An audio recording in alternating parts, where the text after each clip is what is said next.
नमस्कार. आपल्या अभ्यास वर्गाला आपण सुरुवात करूया. सुरुवातीला मी जयश्रीताई सोनी यांना विनंती करते की त्यांनी अभंग म्हणावा आणि आपल्या अभ्यास वर्गाला सुरुवात करावी. Hello hello. हां. धन्य जगिया गुरुवर्य हे मारुती अवतार काही नाही अणु मात्र ही संशयासी ठार काही नाही अणु मात्र ही संशयासी ठार काय वर्णु मी गुणतयांचे न पुरे ही वाणी रिद्धी सिद्धी सदा तयांला जोडितात पाणी भाविका सेवका देती सुख फार दवडिती त्यांचा प्रेम दृष्टीने दुरितांचा भार धन्य जगिया गुरुवर्य हे मारुती अवतार काही नाही अणु मात्र ही संशयासी ठार दया सिंधु हे समर्थ वाटे रामदास येती दीनदास ते उद्धाराया अवतारा घेती नारी नर हे अवघे जाला राम रूप होती इळप्राय मनी भेदची नाही समदृष्टी पाहती नाथ ते योग्य ते करीती व्यवहार परिलिप्त न होती जैसे पंक्ती अंबर धन्य जगिया गुरुवर्य हे मारुती अवतार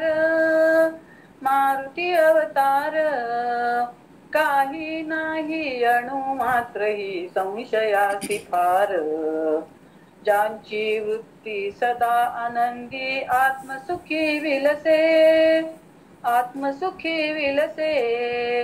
सत्वरजतमा विरहित चौथी तुर्यातीत असे केवळ रामची गमती माझे गोंदवले कर अनन्य भावे शरण गेलिया दासा सुख कर तारिती बोधिती नाम मंत्र सार रामतनया चरणावंदी जोडून या कर धन्य जगिया गुरुवर्य हे मारुती अवतार काही नाही अणु मात्र ही संशयासी ठार काही नाही अणु मात्र ही संशयासी ठार काही नाही अणु मात्र ही संशयासी ठार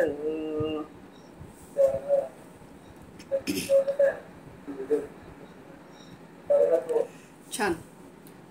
सुरुवात छान झाली. आज हनुमान जन्मोत्सव आहे. बुद्धिमताम वरिष्ठम शक्तिमताम वरिष्ठम असे मारुतीराय. आणि बुद्धिमताम वरिष्ठम आपण म्हणतो. आपल्याला हनुमंताचं चरित्र माहिती आहे आणि वेगवेगळ्या प्रसंगांमधून आपल्याला हे लक्षात येतं की हनुमंत हे कसे बुद्धिमताम वरिष्ठम होते. सीतामाईला शोधायला जाताना जेव्हा कामगिरी दिली सगळ्यांच्यावर की शोधायला जायचं आहे, तेव्हा प्रत्येक जण जायचंय म्हणल्यावर प्रत्येक जण निघालं वेगवेगळ्या दिशांनी. पण हनुमंतांनी विचारलं की जेव्हा मी सीतामाईला भेटेन तेव्हा मी आपला दूत आहे हे सांगण्यासाठी त्यांना एक काहीतरी आपली ओळखीची खूण माझ्याकडे द्या. हे इतर कुणालाही सुचलेलं नव्हतं, पण हे हनुमंतांनी सांगितलं रामाला आणि मग रामांनी आपली अंगठी ही हनुमंतापाशी दिलेली आहे. असे हे बुद्धिमताम वरिष्ठम. लंकेमध्ये गेल्यानंतर रावणाशी भेट घेतली. स्वतःचं उच्च सिंहासन दरबारामध्ये स्वतःच निर्माण केलं. पुढं आपल्याला माहिती आहे की शेपटीला आग लावली आणि त्याच शेपटीनं पूर्ण लंकेचं दहन केलं. आता यामध्ये लंकेची दुर्दशा करणं, दहशत बसवणं हे उद्देश तर होतेच, पण त्याहीपेक्षा लंकेचे निरीक्षण करणं हा मूळ उद्देश होता. युद्ध होणार हे माहिती होतंच, निश्चित होतं.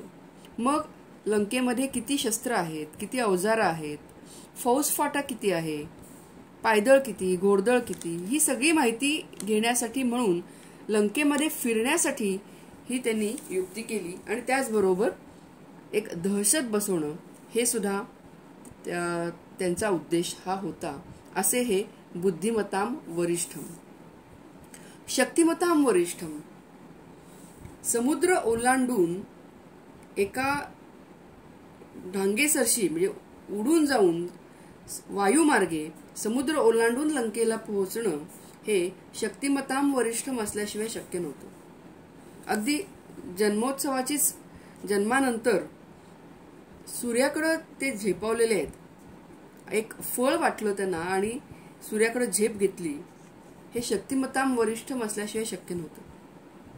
युद्धामध्ये आपल्याला माहिती आहे की लक्ष्मण बेशुद्ध पडला आणि संजीवनी आणायची होती आणि ती कामगिरी हनुमंतावर सोपवली. द्रोणागिरी पर्वतावर ती संजीवनी होती, तो वृक्ष माहिती नव्हता आणि म्हणून अख्खा द्रोणागिरी पर्वत हा उचलून त्या युद्धभूमीवर आणलेला आहे. हे शक्तिमताम वरिष्ठम शिवाय शक्य नाही. बुद्धिमताम वरिष्ठम होते, शक्तिमताम वरिष्ठम होते, पण तरीही भक्ती, श्रीरामांवरची त्यांची भक्ती ही अनन्यसाधारण होती आणि ते स्वतःला रामाचा दास म्हणवून घेत. म्हणजे एवढे शक्तिमान, एवढे बुद्धिमान, पण तरीही ते स्वतःला रामाचा दास म्हणवून घ्यायचे. श्रीरामांनीच एकदा हनुमंताला विचारलं होतं की तू माझा कोण आहेस? तेव्हा हनुमंताने उत्तर दिलं होतं, देह बुद्ध्या तू दासोस्मी, जीव बुद्ध्या त्वदंशकः, आत्मबुद्ध्या त्वमेवाहम इति मे निश्चिता मती. देहबुद्धीनं जर बघितलं तर मी तुझा दास आहे. ते स्वतःला रामाचा दासच म्हणून घेत होते. पण त्यांना तरीही पूर्ण ज्ञान होतं आणि त्यामुळे ते पुढे म्हणतात की जीवबुद्ध्या त्वदंशकः, मी तुझा अंश आहे.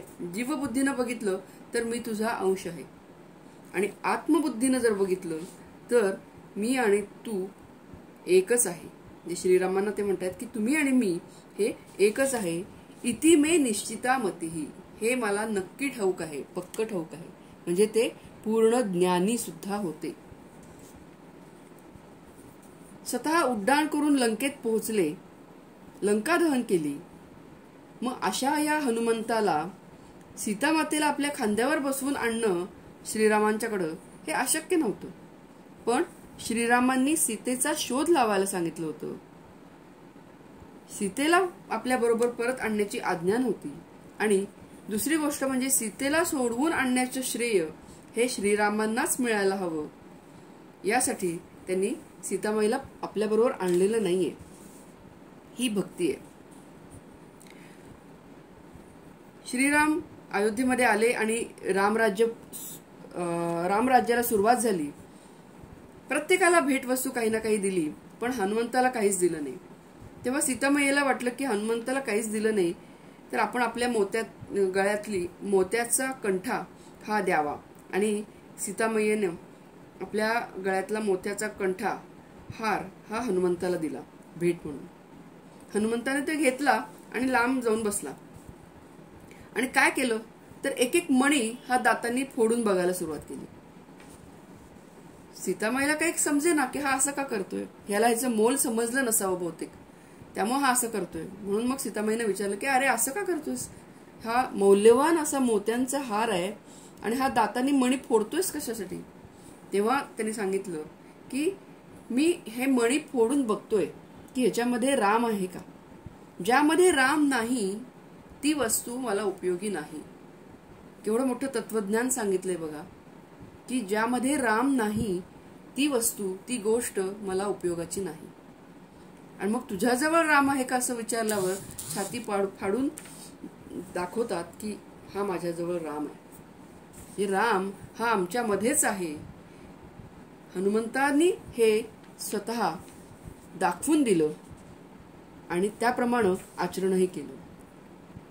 अजून एक कथा अशी सांगितली जाते की रामराज्य सुरुवात झाल्यानंतर हनुमंत हा रामाची सगळी कामं करायचा. रामाला एक क्षण सुद्धा वेगळं सोडत नव्हता. सगळी सेवा जी काही असेल ते हनुमंत चुटकीसरशी करून टाकायचा. त्यामुळे काय व्हायचं की इतरांना रामाचा सहवास काही फारसा मिळेल असं झाला. मग सगळ्यांनी काय ठरवलं की आपण असं करूया की एक कामांची यादी करूया, सकाळपासून ते रात्रीपर्यंत काय काय कामं असतात. मग अमुक अमुक एक काम, मग हे या व्यक्तीवर सोपवायचं. समजा लक्ष्मणावर सोपवलं, हे अमुक एक काम शत्रुघ्नवर सोपवलं, अमुक एक काम सीतामय्यावर सोपवलं.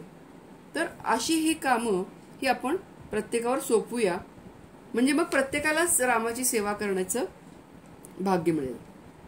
आणि मग गंमत काय केली की या यादीमध्ये हनुमंताला कोणतंच काम दिलं नाही. झालं, ही यादी अशी समोर आली आणि मग हनुमंताने ती बघितलं की अरे ह्याच्यात आपल्याला काहीच काम नाहीये. पण हनुमंत बुद्धिमत्ताम वरिष्ठम होते. त्यांनी काय केलं की ठीक आहे म्हणले, मला ह्याच्यात काही काम नाहीये, पण असं करूया की श्रीरामांना जेव्हा जांभई येईल तेव्हा चुटकी वाजवण्याचं काम मला द्या. आता गंमत बघा, जर जांभई आली तर चुटकी जी वाजवायला लागती, आता ही जांभई कधी पण येऊ शकते, म्हणजे ती जांभई आल्यावर मला चुटकी वाजवायला पाहिजे, म्हणजे मला श्रीरामांच्या सतत बरोबर राहायला पाहिजे. म्हणजे अशा पद्धतीनं त्यांनी श्रीरामांच्या बरोबर त्यांचा सहवास कसा मिळेल, त्यांच्यापासून अंतर कसं मिळणार नाही, यासाठी ही युक्ती केली. असे हे बुद्धिमताम वरिष्ठम शक्तिमताम वरिष्ठम. वीर समर्थांनी वीर मारुती आणि दास मारुती असे दोन मारुती हे उभे केलेत. म्हणजे रावणाशी युद्ध करताना, लंका दहन करताना, लंकेपर्यंत जाण्यासाठी उड्डाण करताना जो मारुती आहे तो कसा आहे, वीर मारुती आहे. आणि जो भक्ती श्रीरामांवर जो भक्ती करतोय तो पूर्ण दास्य भाव अंगी बाळगून भक्ती करतोय, तर तो मारुती कसा आहे, तर दास मारुती आहे. आणि त्यामुळे श्रीरामांपाशी पोहोचायचं असेल तर हनुमंताची दास्य भक्ती जाणून घ्यावी लागेल, ती आत्मसात करावी लागेल आणि हनुमंतालाच शरण जावे लागेल. हनुमंताला त्याच्या शक्तीची आठवण ही योग्य वेळी जांबुवंतांनी करून दिली होती. अतिशय शक्तिमान होता, पण काही कारणामुळे तो त्याची शक्ती विसरला होता आणि योग्य वेळ आल्यानंतर ही जांबुवंतांनी त्याला शक्तीची आठवण करून दिलेली आहे. तसंच आपल्याला आपल्या सामर्थ्याची, आपल्या शक्तीची आठवण ही आपले सद्गुरू करून देत असतात आणि म्हणून सद्गुरूंना शरण जाणं हे गरजेचं आहे. आणि या आज हनुमंताच्या जन्मोत्सवाच्या निमित्ताने आपण हनुमंताला शरण जाऊया, आपल्या सद्गुरूंना शरण जाऊया, श्रीरामांना शरण जाऊया आणि आपल्या अभ्यास वर्गाला सुरुवात करूया. तर मी सुरुवातीला जयश्री ते सोनी यांना विनंती करते की त्यांनी 11वा श्लोक आणि त्याच्या ओव्या ह्याचं वाचन करावं.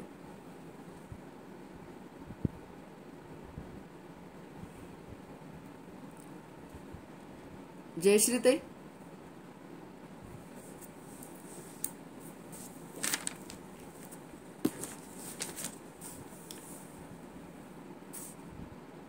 ठीक आहे, मी वाचन करते. त्यांचं बहुतेक अनम्यूट होत नसावं. एक मिनिट होतंय का? हा हा, ओके ओके. हा चालेल.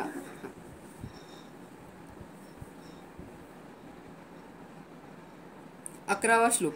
आता 11वा श्लोक ना. चिंता पर, हा तोच ना. हो हो. चिंतामपरिमेयां च प्रलयान्तमुपाश्रिताः कामोपभोग परमा एतावदिति निश्चिताः.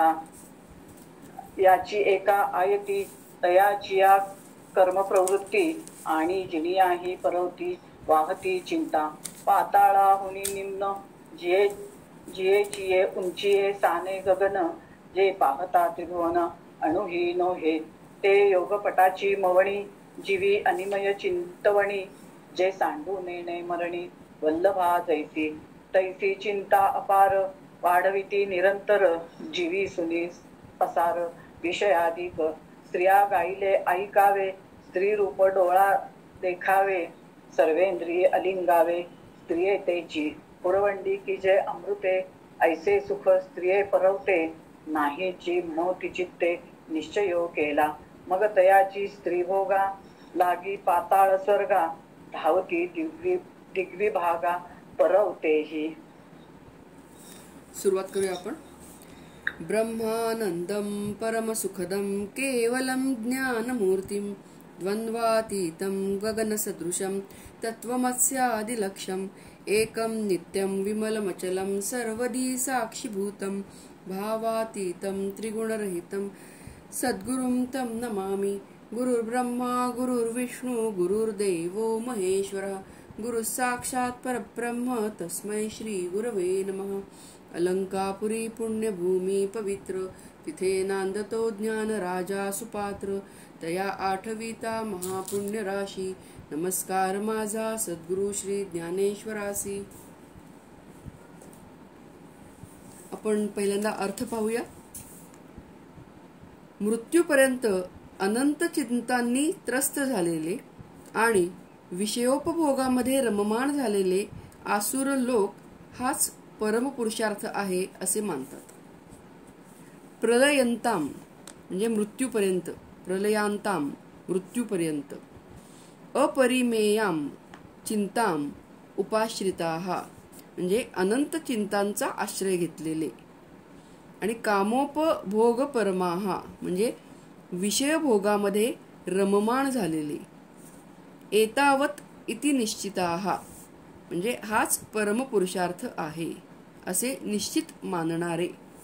तर असा हा अर्थ आहे की आता आपण आसुरी गुण बघतो आहोत, आणि आसुरी गुण आपण मागचे काही भाग बघितलेले आहेत. तर आता हे आसुरी गुण आत्मसात केलेले लोक काय असतं त्यांचं, की अनंत चिंतांनी ते नेहमी त्रस्त असतात आणि विषयांच्या मध्येच रममाण झालेले असतात, आणि हाच पुरुषार्थ आहे असं ते मानतात. कामनापूर्तीसाठी कोणत्याही प्रकारच्या विध्वंसक कर्मांमध्ये ते प्रवृत्त होतात, आणि यामधूनच त्यांच्यामध्ये काम, क्रोध, लोभ, मोह, मदमत्सर, स्वार्थ, असूया असे विकार हे सतत उफाळून बाहेर येत असतात. ज्याप्रमाणे खवळलेल्या समुद्रामध्ये बोटीवर सतत प्रचंड लाटा आघात करत असतात ना, त्याप्रमाणे खवळलेल्या मनामध्ये निर्माण झालेल्या कामक्रोधातील लाटा या एकमेकामागून एक आघात करत असतात. कारण हे जे विकार आहेत हे निर्माण कुठं होतात, तर हे मनामध्येच निर्माण होतात, आणि हे मन त्यामुळे कायम अस्थिर असतं, अशांत असतं. कसं तर हे जो खवळलेला समुद्र जसा असेल तसं हे मन असतं, ते कधीही शांत राहत नाही. त्या मनामध्ये सतत क्षोभ, संताप, विक्षेप, विवंचना, भीती, अस्थिरता हे निर्माण होत असतं. त्यांच्या जीवनामध्ये एकही क्षण ही शांतता नसते. उलट त्यांचं जीवन मृत्यूपर्यंत अनंत प्रकारच्या चिंतांनी ग्रस्त झालेले असते. आता या चिंता तरी कशा, आणि या चिंता कशामधून निर्माण होतात, तर ह्या कामनांमधून म्हणजे वेगवेगळ्या इच्छांमधूनच चिंता निर्माण होतात. म्हणजे भविष्यकाळची चिंता ही सतत भेडसावत असते. लहान असताना शिक्षणाची चिंता, शिक्षण संपलं की नोकरी लागेल की नाही ही चिंता, नोकरी लागली तर ती टिकेल का ही चिंता, बरं नोकरी लागली ती टिकली मग पुढं काय, मग लग्नाची चिंता, मुलं व्हावीत ही चिंता, मुलंही झाली पुढं काय, मग मुलांचं शिक्षण, ते नीट शिक्षण होईल का, म्हणजे ही यादी ही संपतच नाही. मुलांचं शिक्षण झालं की पुढं परत त्यांचं लग्न, त्याची चिंता, मग पुढं घरात येणारी सून असेल किंवा जावई असेल ते नीट वागतील का ही चिंता, मग पुढं आपलं म्हातारपण आलं, आजारपण आलं, ही लिस्ट ही संपतच नाही. आणि म्हणून असं म्हटलं जातं की चिता ही माणसाला एकदाच जाळते, पण चिंता मात्र मनुष्याला आयुष्यभर जाळते. आणि ही भविष्यकाळची चिंता यामध्येच हे आसुरी वृत्तीचे लोक हे गुरफटलेले असतात. गोंदवलेकर महाराज काय म्हणतात की प्रपंचाची चिंता आहे ना, ही माझ्यावर सोडा. मी तुमचा प्रपंच सांभाळतो. तुम्ही तुमचं कर्म करा. आणि कर्म कसं करा, तर निरीच्छ वृत्तीनं कर्म करत राहा. असं जर केलं तर, कारण शेवटी प्रत्येकाला कर्म हे करावेच लागणार आहे. म्हणजे आपण चिंता सोडायची म्हणलं तर सुटत नाही. मग करायचं काय? जे आपल्या वाटेला आलेलं आहे कर्म, ते कर्म हे करतच राहायचं आहे. फक्त त्याची चिंता जी आहे ती गोंदवलेकर महाराज म्हणतात माझ्यावर सोडा. म्हणजे आपल्या सद्गुरूंवर सोडा, श्रीरामांवर सोडा, हनुमंतावर सोडा.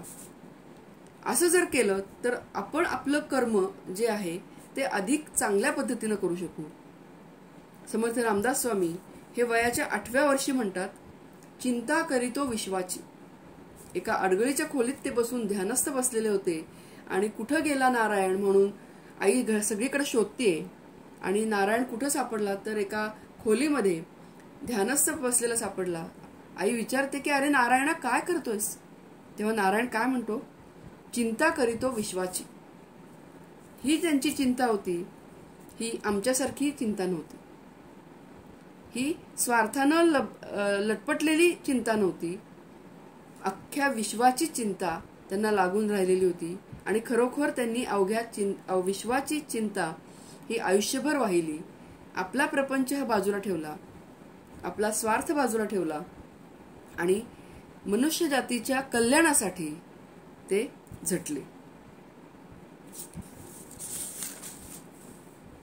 असुरी व्यक्तीच्या जी चिंता असते ही कायम ही स्वार्थानं लडबडलेली असते. अगदी मृत्यूपर्यंत वेगवेगळ्या प्रकारच्या चिंतांनी ते ग्रस्त असतात. बरं, एवढं करूनही त्यांची विवेक बुद्धी काही जागृत होत नाही. म्हणजे चिंतेच्या भोवऱ्यामध्ये सापडल्यामुळं चिंतेचं निवारण करण्यासाठी ते कशाचा आश्रय घेतात? पुन्हा विषयांचाच आश्रय घेतात. मग कधी कुणी ज्योतिषाचा आश्रय घेईल, कुणी उपभोगामध्ये रममाण होतील, कुणी व्यसनाधीन होईल. पण यामुळं काय होतं की चिंता कमी होण्याऐवजी त्या वाढतच राहतात आणि शेवटी त्यामध्येच त्यांचा नाश होतो. परंतु त्यांना याची जाणीवही राहत नाही. आणि हाच दैव दुर्विलास आहे. याचं कारण मोहात गृहीत्वा सद्ग्राहान प्रवर्तन्ते. म्हणजे खोट्या भ्रामक कल्पनांचाच त्यांनी आश्रय घेतलेला असतो. अशा व्यक्तींचं जीवन पाहिलं तर लक्षात येतं की अनेक प्रकारच्या विषयांच्या कामना निर्माण करून त्या विषयभोगांच्या मध्ये आकंठ रममाण झालेले असतात हे लोक. थोडक्यात विषय लंपट असतात किंवा सर्व प्रकारचे विषयोपभोग घेणं हाच त्यांचा परम पुरुषार्थ असतो. आणि त्यामुळं विषयोपभोग हेच आपल्या जीवनाचं इति कर्तव्य मानतात. म्हणजे खाओ पिओ मजा करो हेच जीवनाचं इति कर्तव्य ते मानतात. आपण मागच्या वेळेला बघितलं होतं की चार्वाक संस्कृती ही कशी आहे, तर ही याच पद्धतीची आहे. म्हणजे याशिवाय जीवनामध्ये अन्य काहीही नाही असा त्यांचा समज असतो. बरं, यामुळे ते आनंदी होतात का? तर आनंदी होत नाहीत. नजीकच्या सुखासाठी ते धडपडतात. म्हणजे ह्या विषयामध्ये आनंद असेल म्हणून ते चाचपडतात. थोडा काळ त्यांना सुख मिळतही, तिथं तो आनंद मिळतोही, पण तो शाश्वत आनंद नसतो. आपण हे मागेही बघितलं होतं की विषयांमधून मिळणारा जो आनंद आहे हा शाश्वत आनंद नाही. आणि त्यामुळं त्यांच्या मागच्या चिंता ह्या काही संपतच नाहीत. आणि त्यांना मोक्ष किंवा हे काहीही त्याच्याशी देणं घेणं नसतं. मेल्यानंतर आपोआपच मोक्ष प्राप्त होतो. जिवंत असताना मोक्षाची चिंता करण्याचं कारण नाही असं त्यांचं, अशा पद्धतीचे त्यांचे विचार असतात. जोपर्यंत जिवंत आहे तोपर्यंत सुखाने जगावे. जे जे काही विषय समोर येतात त्यांचं उपभोग घ्यावा अशा पद्धतीनं त्यांचे आचरण असतं. आणि त्यामुळं खावे प्यावे, उपभोग घ्यावेत. यावत जीवेत सुखम जीवेत ऋणम कृत्वा घृतम पिबेत. जे जीवन आहे तोपर्यंत सुखाने जगायचं, अगदी ऋण करून. म्हणजे ऋणम कृत्वा घृतम पिबेत म्हणजे कर्ज काढून पण तूप प्यावं असं त्यांचं हे आहे, हे त्यांचे विचार असतात.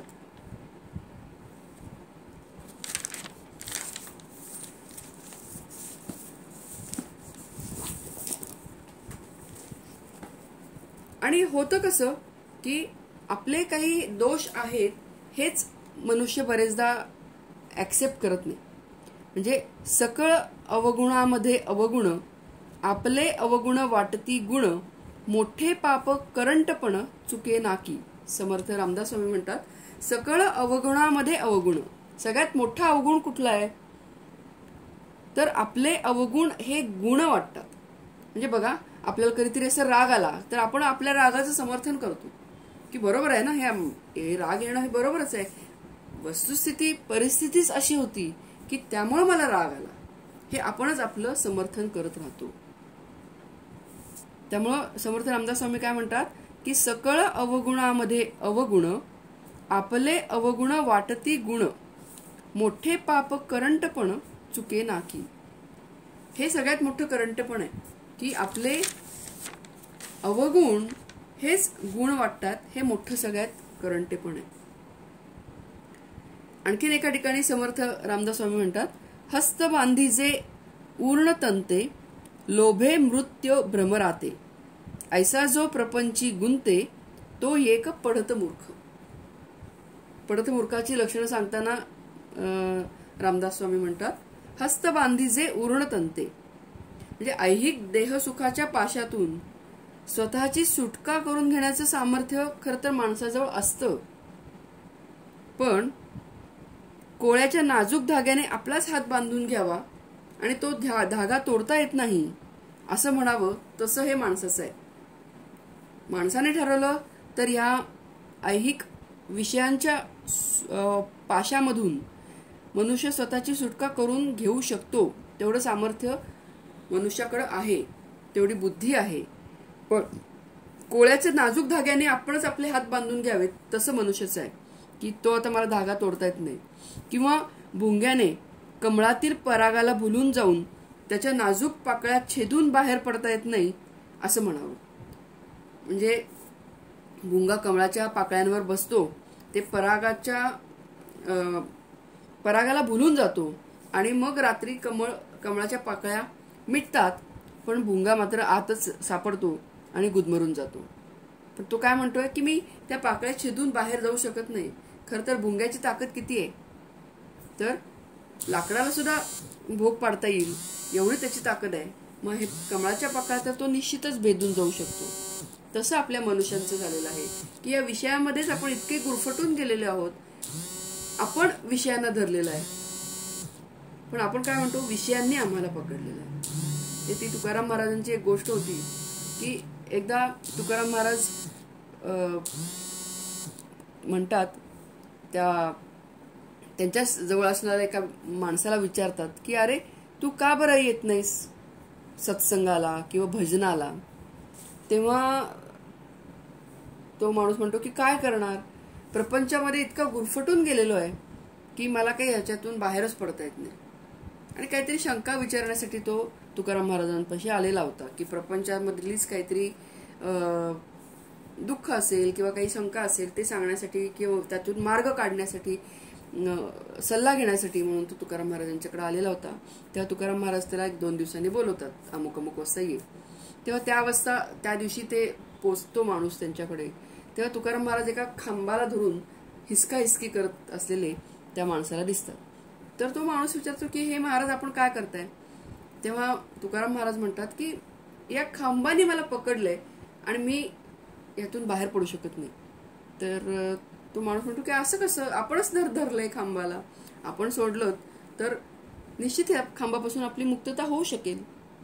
तेव्हा तुकाराम महाराज म्हणतात की हेच मी तुला समजावून सांगतोय की तू जर ठरवलंस तर तू विषयांच्या पासून लांब जाऊ शकतोस, तू प्रपंचापासून सुटका करून घेऊ शकतोस. प्रपंचापासून सुटका करून घ्यायचा याचा अर्थ प्रपंच सोडायचा असा नव्हे, पण त्यातूनच मार्ग काढून काही साधना ही करणं हे गरजेचं आहे. आणि त्यातून निश्चित आपण ठरवलं तर वेळ आणि मार्ग हा आपण काढू शकतो. आपण मागं एक श्लोक बघितला होता की हरणाचा नाश कशामुळे होतो, तर नाद ह्याचं जे आकर्षण आहे त्या नादाच्या आकर्षणामुळं त्याचा नाश होतो. म्हणजे हरणाला पकडण्यासाठी चांगलं म्युझिक छान लावलं जातं, संगीत लावलं जातं आणि त्या संगीताच्या आकर्षणामुळं हरिण पळत जातं आणि जाळ्यामध्ये सापडतं. हत्तीचा नाश कशामुळे होतो, तर हत्ती हा हत्तीच्या स्पर्शासाठी आसुसलेला असतो आणि त्या स्पर्शासाठी तो जाळ्यामध्ये त्याला ओढलं गेलं जातं. पतंग हा लाईटकडं म्हणजे तेजाकडं आकर्षिला जातो आणि त्याच्यामध्येच त्याचा नाश होतो. माशाचा नाश कशामुळे होतो, तर गळाला काहीतरी असं छान पदार्थ लावून ठेवला जातो, म्हणजे त्या रसनेमुळं हा माशाचा नाश होतो.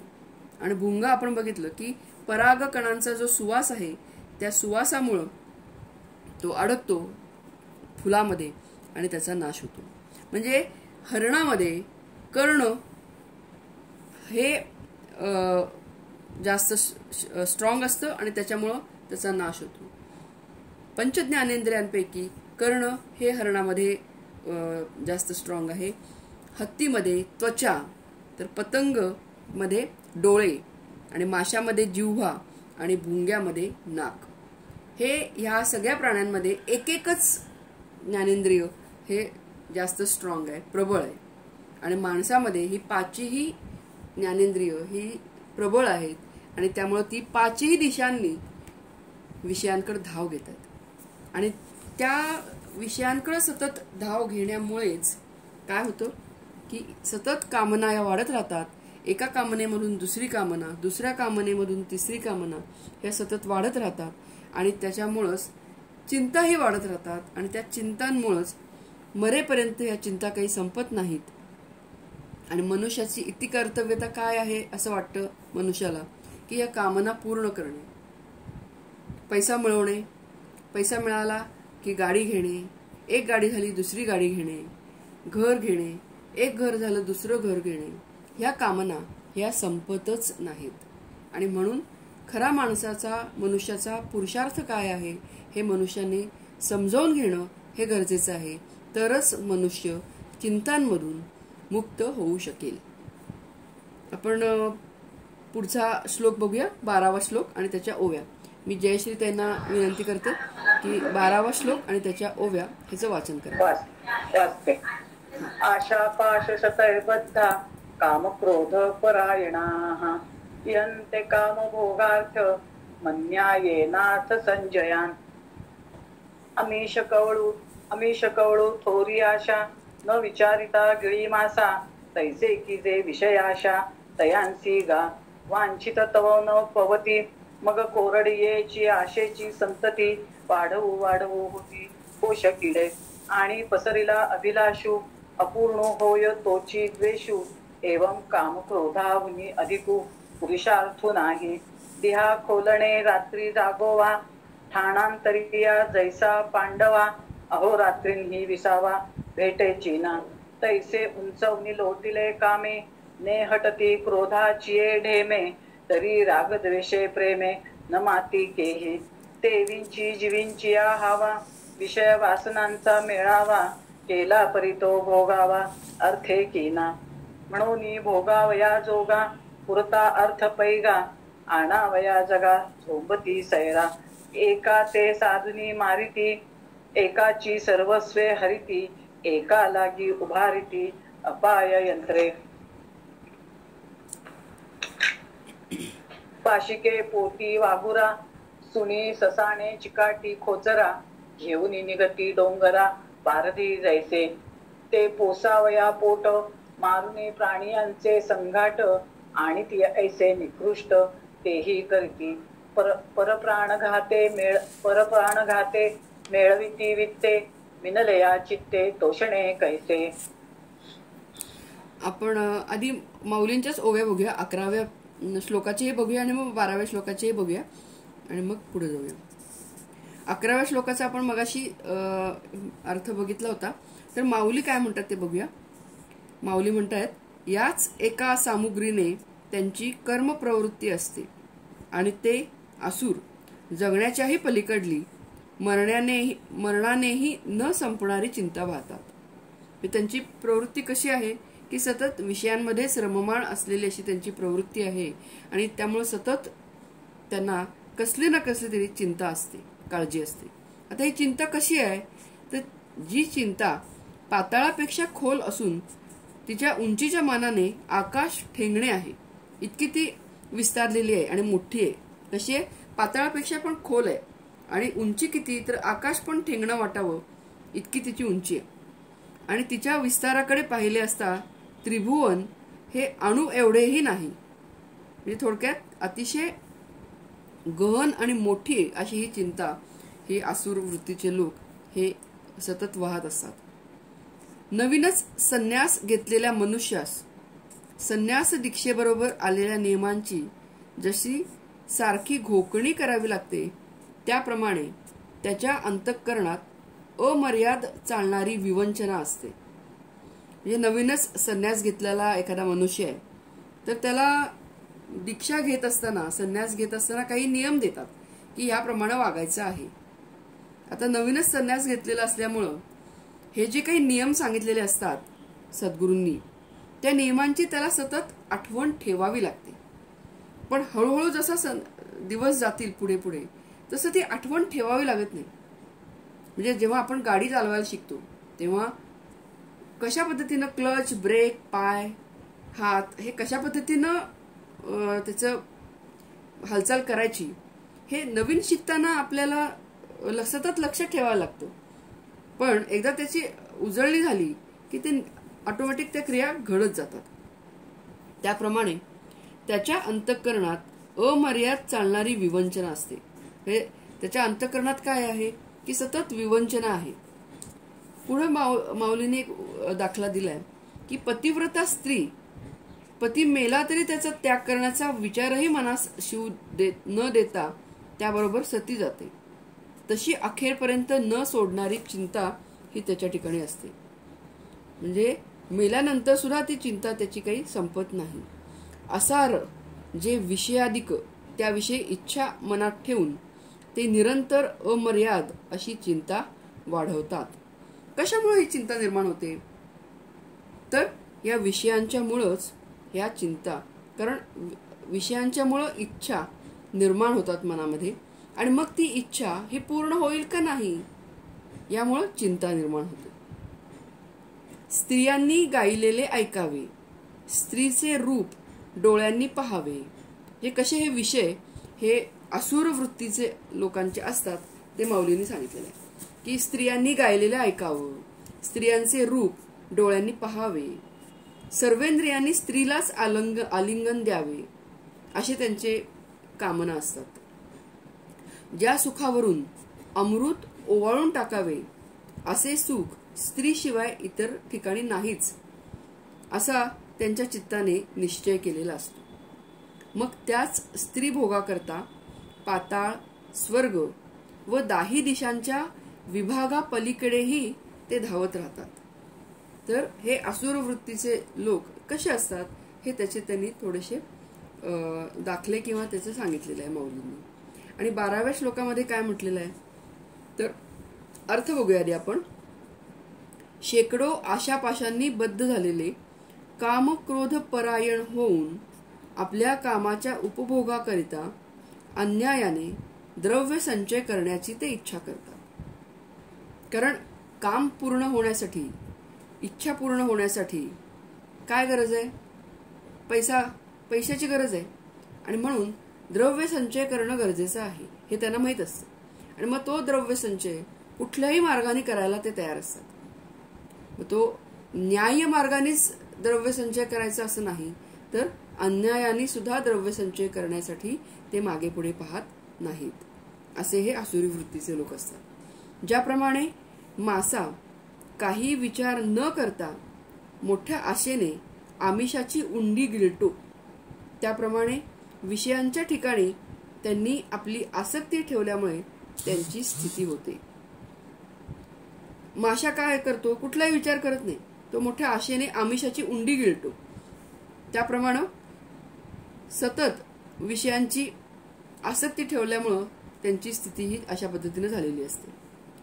इच्छित तर त्यास प्राप्त होत नाही. मग कोरड्याच आशेपासून आशा वाढवीत वाढवीत कोशकिडे होतात. मनात इच्छा तर निर्माण झालेल्या आहेत, पण त्या इच्छांचं लगेच ती इच्छा ज्याप्रमाणे मनात कामना निर्माण होतात तशी ती प्राप्ती होईल असं नाही. मग कोरड्याच आशेपासून आशा वाढवत वाढवत जातात. म्हणजे ती मनात मांडे खाणे म्हणतात ना, त्याप्रमाणे हे कोशकिडे मग मनामध्ये निर्माण व्हायला लागतात. आणि जी इच्छा वाढवलेली असेल ती अपूर्ण होणे तोच द्वेष होय. म्हणजे मग इच्छा जर मनात निर्माण झालेली आहे की मला अमुक अमुक एक प्रकारची गाडी मिळायला हवी, पण मला ती मिळू शकत नाही, मग काय होतं? द्वेष निर्माण होतो. कारण माझ्या शेजारच्या व्यक्तीला ती मिळालेली आहे आणि माझ्याकडे ती नाही म्हणल्यावर मला द्वेष निर्माण होतो.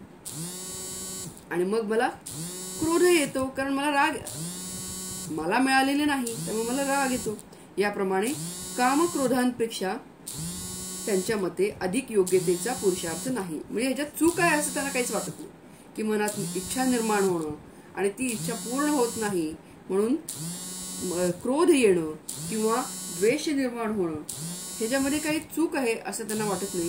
किंबहुना हाच पुरुषार्थ आहे असं त्यांना वाटत राहतं. अर्जुना, दिवसा यजमानांपुढे चालणाऱ्या व रात्री पहारा करणाऱ्या शिपायास जसा रात्रंदिवस विसावा मिळतच नाही, त्याप्रमाणे कामाने उंचावरून लोटले असता क्रोधाच्या खडकावर आपटतात, तरी विषयांवरील प्रेमाने कोडगे बनून त्यांची विषयासंबंधीची आवड आणि द्वेष हे कोठे मावत नाहीत, एवढे वाढतात. म्हणजे एखादा शिपाई आहे तर तो डबल ड्युटी करतोय. दिवसा एका ऑफिसमध्ये काम करतोय आणि रात्री पुन्हा त्याच ऑफिसमध्ये पहाराही देतोय. मग त्याला काय होईल? रात्रंदिवस काम असल्यामुळं त्याला विसावा किंवा विश्रांतीही मिळणारच नाही. तसं हे कामनेमध्ये जे गुरफटलेले लोक आहेत त्यांचं काय होतं की कामानं उंचावरून लोटलंय, मग काय होईल? क्रोधाच्या खडकावर आपटतील. म्हणजे मनामध्ये इच्छा निर्माण होत आहेत आणि त्या पूर्ण नाही झाल्या तर काय होणार? क्रोध निर्माण होणार. पण तरी सुद्धा ते कसे राहतात? विषयांवरील प्रेमाने कोडगे बनतात. कारण इतकं विषयांवरचं प्रेम आहे की हे राग येतोय, द्वेष निर्माण होतोय, ह्या कुठल्याही गोष्टींची त्यांना काळजीच नसते किंवा हे चुकीचं आहे असं त्यांना वाटतही नाही. कारण त्यांचं विषयांवरचं जे प्रेम आहे ते जास्त आहे आणि त्यामुळे ते कोडगे बनतात. त्यांची विषयांसंबंधीची आवड आणि द्वेष इतका वाढतो की त्या विषयांच्या मध्येच त्यांचा नाशही होऊ शकतो. त्याचप्रमाणे अंतःकरणात हाव असल्यामुळे विषय वासनांचा समुदाय गोळा केला खरा, पण त्या अनेक विषयभोगांच्या वासना तृप्त करण्यास द्रव्य पाहिजे ना. म्हणजे अंतःकरणामध्ये काय आहे? हे हवं, ते हवं, छान सोन्याचे दागिने हवेत, गाडी हवी, बंगला हवा, एक बंगला झाला दुसरा बंगला हवा, एक दागिना झाला दुसरा दागिना हवा, तोपर्यंत दुसऱ्या एखाद्या मैत्रिणीचा छान नेकलेस दिसतं आपल्याला, मग आपल्याला ते पण करावं असं वाटतं. ही जी हाव आहे ही हाव ही कुठेही थांबतच नाही. म्हणजे हे या विषयांमध्ये इतका विषयांचा समुदाय अशा व्यक्तींनी गोळा केलेला असतो आणि वासना इतक्या वाढलेल्या असतात. आणि मग या वासना जर पूर्ण करायच्या असतील तर मग पैसा पाहिजे आणि म्हणून विषयभोगाची पूर्तता होण्यास पुरेल इतके द्रव्य आणावया करता मनाला येईल तसे जगाला लुटतात. आणि मग पैसा कसा मिळवायचा? मग कुठल्याही मार्गाने जर पैसा मिळवायचा असेल तर मग काय होतं? लुटालूट सुरू होते आणि मग मनाला येईल तसे हे लोक जगाला लुटतात. एकाला संधी साधून मारतात, एकाचे सर्वस्व हरण करतात, एकाकरता अपायकारक युक्त योजतात. म्हणजे अशा प्रकारे हे आसुरी वृत्तीचे लोक हे द्रव्य हे मिळवतात. न्याय्य मार्गाने ते द्रव्य कधी मिळवत नाहीत, कारण न्याय्य मार्गाने मिळालेले द्रव्य किंवा पैसा हा त्यांना पुरेसा होत नाही. त्यांच्या मनामध्ये, त्यांच्या अंतःकरणामध्ये इतक्या कामना असतात, इतक्या गोष्टी त्यांना हव्याशा वाटतात आणि त्या कधी पुरतच नाहीत. म्हणजे हा एक डोंगर असल्यासारखं आहे. म्हणजे ही कामना पूर्ण केली, लगेच दुसरी कामना निर्माण झाली, तिसरी कामना पूर्ण झाली. असं या कामना इतक्या पूर्ण होण्यासाठी त्यांना पैशाची आवश्यकता असते आणि त्या पैशाची आवश्यकता असण्यासाठी मग तो न्याय्यमार्गाने मिळालेला पैसा त्यांना पुरेसा होत नाही आणि म्हणून मग काय करतात, ते लोकांना लुटतात, कधी मारतात, कधी लोकांचं हरण करतात, अशा वेगवेगळ्या युक्त्या योजत राहतात. फासे, पोती, जाळी, कुत्री, ससाणे, चिकाटे, भाले वगैरे घेऊन जसे पारधी डोंगराकडे निघतात, ते पारधी आपले पोट पोषण्याकरता जसे प्राण्यांचे समुदाय मारून आणतात, तसे त्या प्रकारचे नीच कामही ते आसुरी प्रवृत्तीचे लोक करतात. कुठल्याही प्रकारचं काम हे आसुरी प्रवृत्तीचे लोक करत असतात. दुसऱ्याच्या प्राणाचा घात करून द्रव्य मिळवतात आणि ते द्रव्य मिळाल्यावर चित्ताच्या ठिकाणी संतोष मानतात.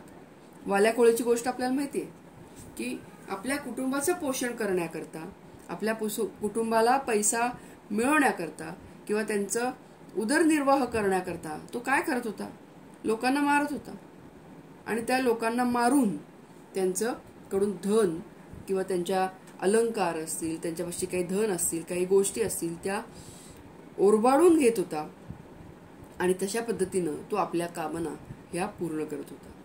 तर अशा प्रकारचे हे लोक हे आपल्या कामना पूर्ण करण्यासाठी कुठल्याही थराला हे जाऊ शकतात. विषय अनंत आणि अमर्यादित आहेत. मनुष्य जन्म एकच आहे, त्यामुळे सर्व उपभोग घेण्यासाठी एक जन्म पुरेसा होणार नाही आणि म्हणून याच जन्मामध्ये मरेपर्यंत जास्तीत जास्त जितके उपभोगता येईल तितकं उपभोगून घ्यावं ही त्यांची वृत्ती असते. अगदी विषय भोगाने ते वेडे झालेले असतात असं म्हणलं तरी चालेल. त्यामुळे त्यांच्यामध्ये एक कामना नसते, एका वेळी अनेक कामना असतात आणि याच कामना त्यांना विषय भोगामध्ये सर्व बाजूंनी बद्ध करतात. जाळ्यामध्ये सापडलेला पक्षी असो, पशु असो किंवा मासा असो, कितीही प्रयत्न केला तरी तो जाळ्यातून सुटत नाही. उलट ते जाळच त्याला बद्ध करतं आणि शेवटी त्यांचा नाशही करतो.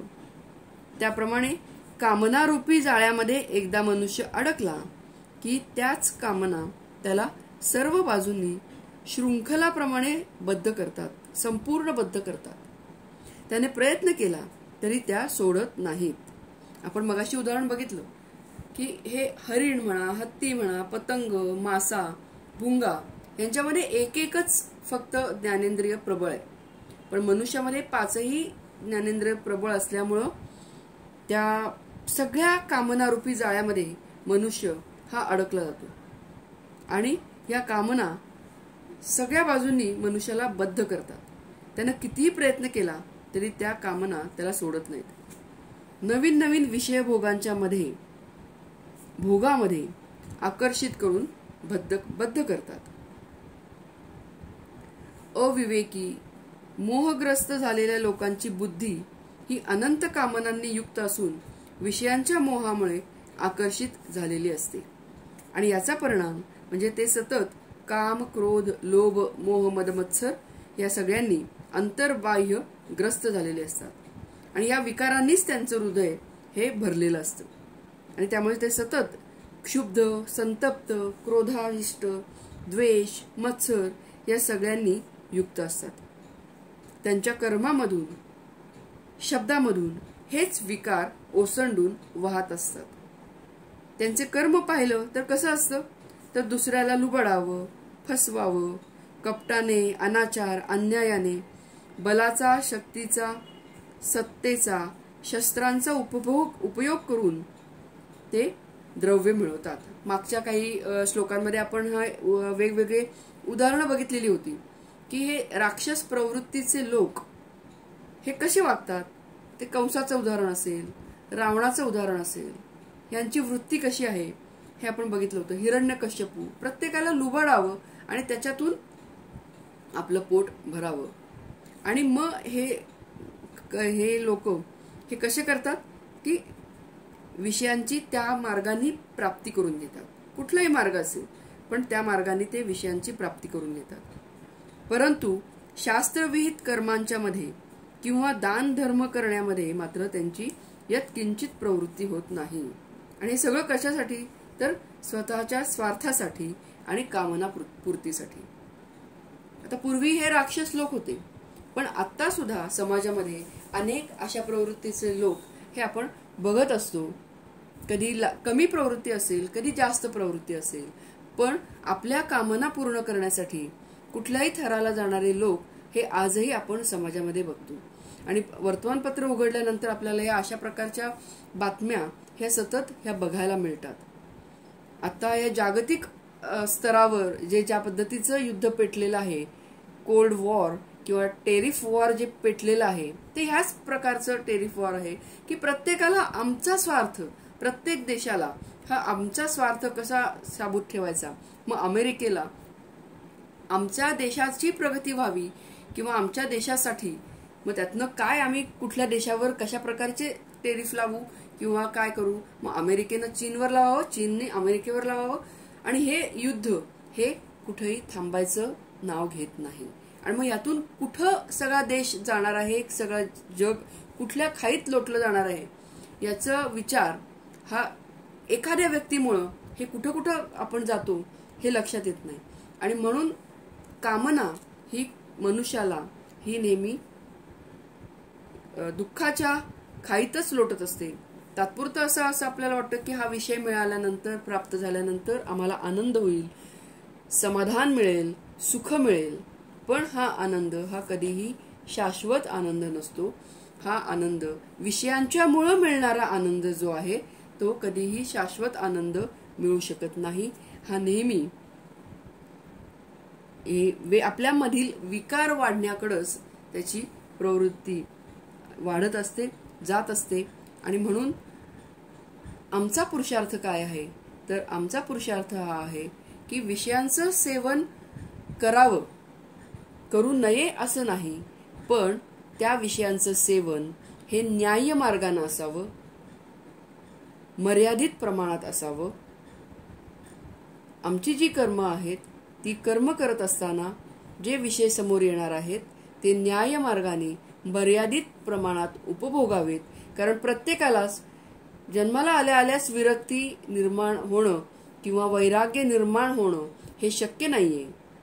आणि म्हणून जोपर्यंत वैराग्य निर्माण होत नाही तोपर्यंत त्या विषयांचं सेवन करावं. पण कसं करावं, तर ते मर्यादित प्रमाणात असावं. द्रव्य मिळवावं, पण कसं मिळवावं, तर ते न्याय्य मार्गाने मिळवावं. आणि द्रव्य मिळवणं, विषयांचा उपभोग घेणं हाच आमचा पुरुषार्थ आहे, हा विचार मनातनं काढून मनुष्य जन्माचा पुरुषार्थ काय आहे, तर शाश्वत आनंदाची प्राप्ती करून घेणं. आमच्यामधील हनुमंताचे ओळख, आमच्यामधील दास मारुतीची ओळख करून घेणं, आमच्यामधील वीर मारुतीची ओळख करून घेणं, आमच्यामधील श्रीरामाची ओळख करून घेणं, आमच्यामधील श्रीकृष्णाची ओळख करून घेणं हा आमचा पुरुषार्थ आहे. हे आधी आम्हाला पक्क माहीत असणं गरजेचं आहे. जसं हनुमंताने सांगितलं की इति मे निश्चिता मतिः, म्हणजे हे मला निश्चित माहित आहे की जीवबुद्धीनं बघितलं तर मी तुझा अंश आहे आणि आत्मबुद्धीनं बघितलं तर तू आणि मी वेगळा नाही. हे ज्ञान प्राप्त करून घेणं हे आमचा पुरुषार्थ आहे. हे आम्हाला पक्क माहीत असणं हे गरजेचं आहे. आणि मग अशा पद्धतीनं न्याय मार्गाने विषय सेवन करायला, मर्यादित प्रमाणात सेवन करायला भगवंतांचाही आक्षेप नाही. तर आज आपण आता इथंच थांबूया. मी पुष्पाताई मापारी यांना विनंती करते की त्यांनी आरती म्हणावी. म्हणते ऐकायला येते का? हो, येते येते. ओम जय भगवद गीते, ओम जय भगवद गीते. हरिः कमल विहारिणी सुंदर सुपुनीते. हरिः कमल विहारिणी सुंदर सुपुनीते. कर्म सुकर्म प्रकाशिनी कामासक्तिहरा. तत्वज्ञान विकासिनी तत्वज्ञान विकासिनी विद्या ब्रह्मपरा. जय भगवद गीते. शरण रहस्य निश्चल भक्ति विदायिनी निर्मल मलहारी. शरण रहस्य प्रदायिनी शरण रहस्य प्रदायिनी सबविधि सुखकारी. जय भगवद गीते. राग द्वेष विरालिनी कारिणी मोद सदा.